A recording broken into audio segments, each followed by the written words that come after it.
আজই ডাউনলোড করুন আর এনজয় করুন আপনার পছন্দের শো। যখন প্রেম করবে সেই প্রেমিকাকে পাওয়ার জন্য একদম সিনেমার প্রেমিকের মতো ঝাঁপিয়ে পড়বে, এমন আচরণ করবে যেন তোমার মতন প্রেমিক মানুষ আর কেউ হয় না। তারপর তারপর যখন রাগ হবে, যখন মন উঠে যাবে, তখন তখন এরকম একটা ইনডিফারেন্ট মানুষ হয়ে উঠবে তুমি। তুমি কি ইনডাইরেক্টলি আমাকে এখান থেকে চলে যেতে বলছো? তুমি তো আমার সাথে দেখা করতে আসোনি স্রোত। এই সময় যে আমি বাড়িতে থাকবো এটা তো তুমি জানতে না। এনিওয়ে, তুমি এসেছো, আমার ভালো লাগলো। হ্যাঁ, এই সময় তুমি বাড়িতে থাকবে সেটা জানতাম না ঠিকই, কিন্তু আজ আমি তোমার জন্য অপেক্ষা করতাম যতক্ষণ না তুমি ফিরছো। কারণ অনির্বাণদা, আমার তোমার সঙ্গেও কথা আছে। আমার নেই, কারণ তুমি আমার সঙ্গে কি নিয়ে কথা বলবে সেটা আমি খুব ভালো করেই জানি।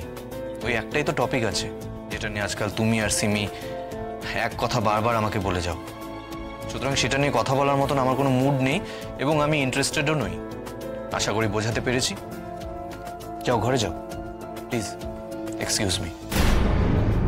তুমি ইন্টারেস্টেড না হলেও আমি বলবো অনির্বাণদা, বিকজ আই এম ওয়ারিড। আমার দুশ্চিন্তা হচ্ছে দিদি ভাইকে নিয়ে, তোমাদের দুজনকে নিয়ে।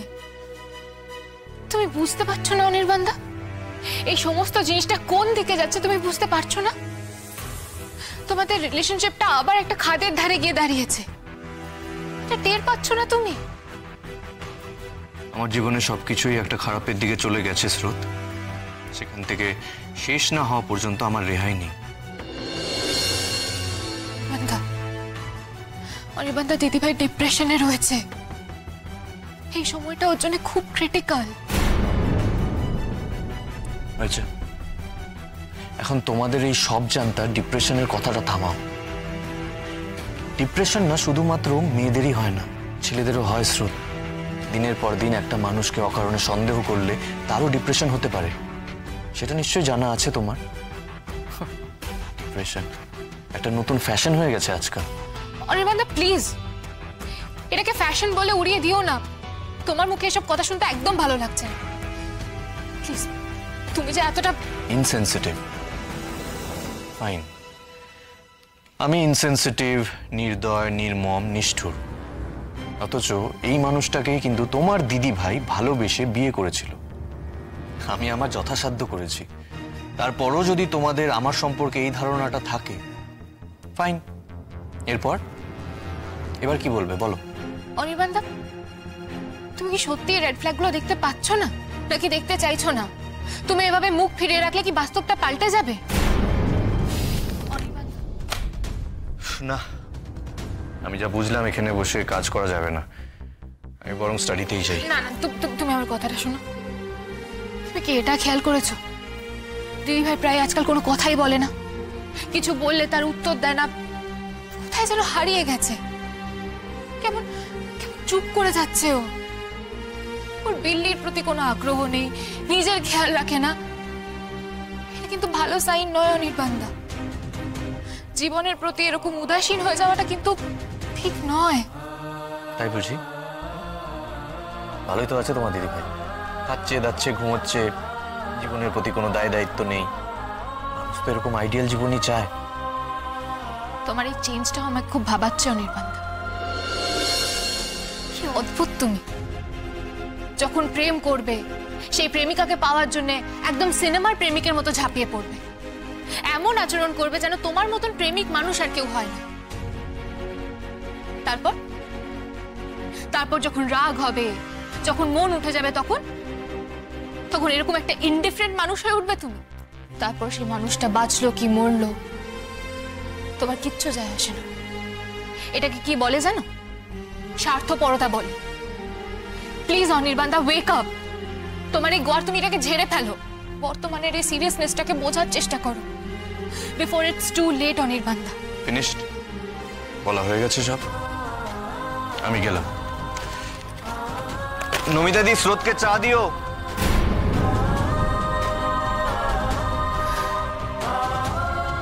কি যে করছে এরা নিজেদের লাইফ নিয়ে, এরা নিজেরাও বুঝতে পারছে না।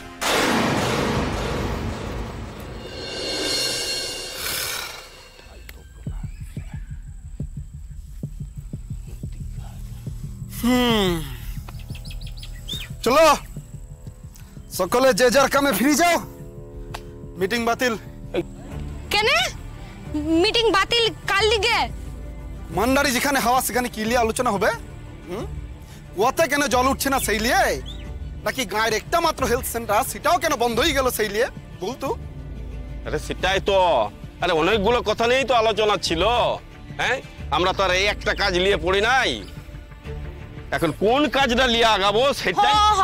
আমি তো সেটাই বলছি তখন থেকে, এতগুলো বিষয় নিয়ে যখন আমাদের আলোচনাটা করার আছে তখন মিটিং তো বাদ দেওয়ার কথা কেন হচ্ছে? হ্যাঁ, আর আমাদেরকে এখন রোজ রোজ দেখা হয়, তোরাই বল কেন রোজ রোজ দেখা হয় যে আমরা এখন আজ না হলে কাল আলোচনা করতে বসবো? আরে সেটা হচ্ছে না বলেই তো ভেবেছিলাম আজ অন্তত কান্তি ভাই আসবে, অনেক দিন পরে আবার বসা হতো।